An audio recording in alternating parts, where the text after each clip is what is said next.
And I have one last question. In addition to the ways you've already described, what other ways can, I guess, your stations capitalize on using the internet to present news? What other ways can they capitalize on it?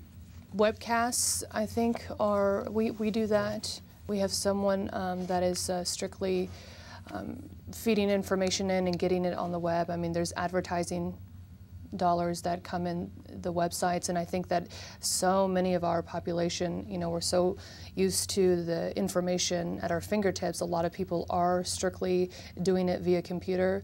So, if they're going to use that venue, all the stations want everyone to go to their website.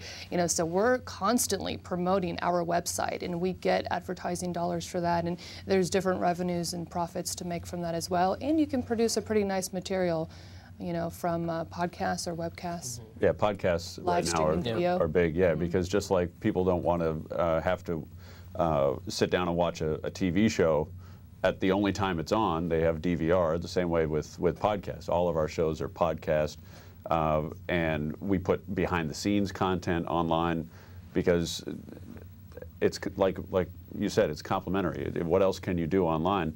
Give them what they can't get when they just turn on the radio. Get them all the behind-the-scenes stuff. I think one of the newest things, especially Twitter, unfortunately having to go back to Twitter, Facebook, MySpace, being able to connect with the viewers through those outlets has been a great tool. We'll go on air and we'll be able to have live chats with people through those, and we'll be able to get their questions updated, especially for a morning show type of atmosphere where you have that time. We bring guests into the morning show. It's not just the anchors relaying their questions, but we've been able to reach out more to the public and get them actually involved with the newscast as it's happening. And I think that's gone a long way in bringing in viewers at the same time. Because even you could talk news all you want and the content of news, but people associate themselves with brands. KCAL 9 and KCBS 2 are a brand. KFI is a brand. His station in you got so many letters I can't. This is your Central. You see, we've gone what they've gone, Central Coast News, and it's a new kind of brand. And you associate with a brand, much like with Coca-Cola or McDonald's. And that it's about building a relationship, not just based on how I just read this news story, but also how I'm communicating with you on Twitter and Facebook. And our anchors and our weather team, they promote their Twitter accounts during the newscast because they want that interactive exchange with people. They want that connection. Speaking of change, we're in a recession right now, and many say it's the worst economic time since the 1930s. And in California, unemployment is in double digits. So with this going on, the job market isn't necessarily something that can be counted on. So Catherine Opitz has a couple questions on this. I want to first know how you come up with fresh ideas about the economy, about the downturn on a daily basis with your station, Melissa. Oh, you mean how we discuss what the economy is doing every day? We have editorial meetings, and let me know if this is answering your question. We have editorial meetings every day at 3 o'clock. And there's a group of the producers and the writers and the reporters and all the powers that be together to discuss what's important. And the economy, if you don't have a niche person that does that every single day, it's always a topic. We're always pitching stories, whether it be, the face of the homeless on the streets now have changed. It's no longer the stereotypical version, it's different. It looks like someone that just, sent their kids off to school. And now they're left to panhandle on the streets. We talk about that. We talk about what it means for local businesses. We talk about what it means for people that are trying to pay their way through college. The cutbacks always affect someone, whether from what the governor's office is doing, what the city council is doing. Every little cutback, which isn't even mentioned to the mass because we don't cover every single city council or county meeting.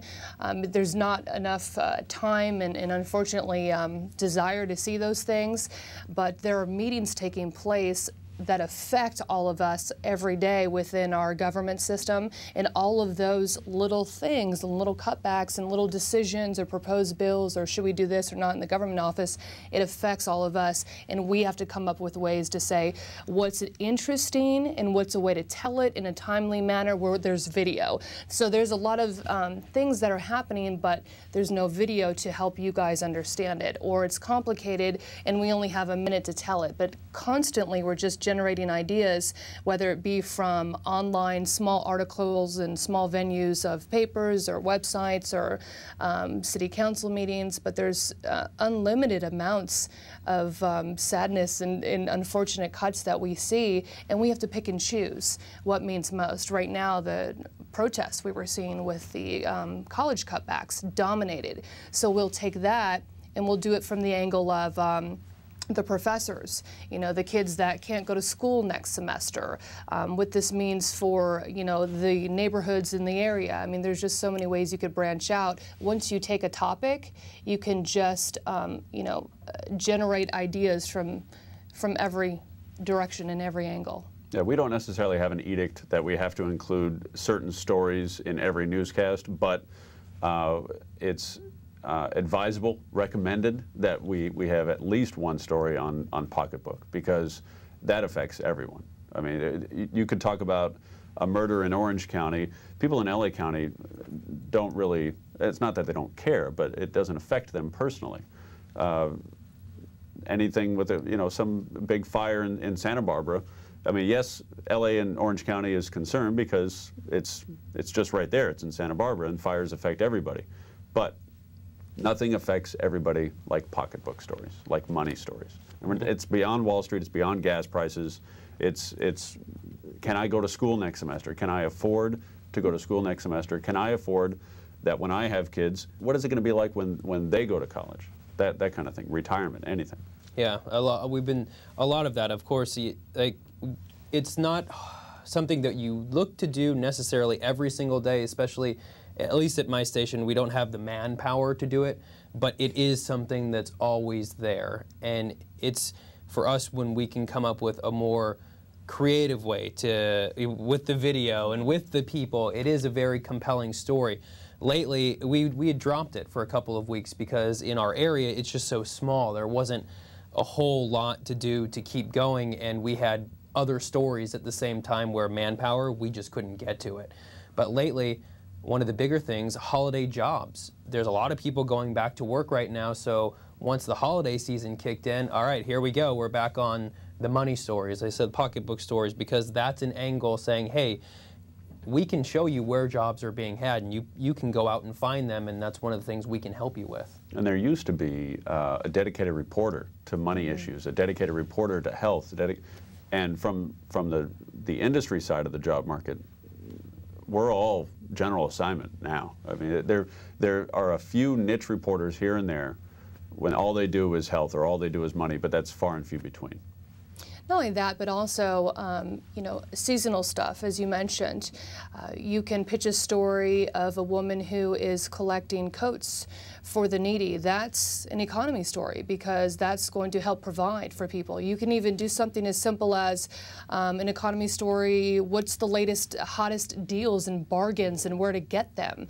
That's still an economy story that's more desirable for people to listen and stop, because if you bore them with statistics and you just read the daily report of the cutbacks and what programs are going this week, you know, people are going to tune out. So, you know, if there's 12 parks that are going to be shut down, go to one of those parks and do it in a way to where, you know, you talk to the families who go there every day and what it means to them, even if it's going to a park 12 miles away, that's a gang-dominated territory, you know. I mean, there's multiple ways. Once you get, you know, going in the daily meetings that you have with your colleagues, then it'll just flow.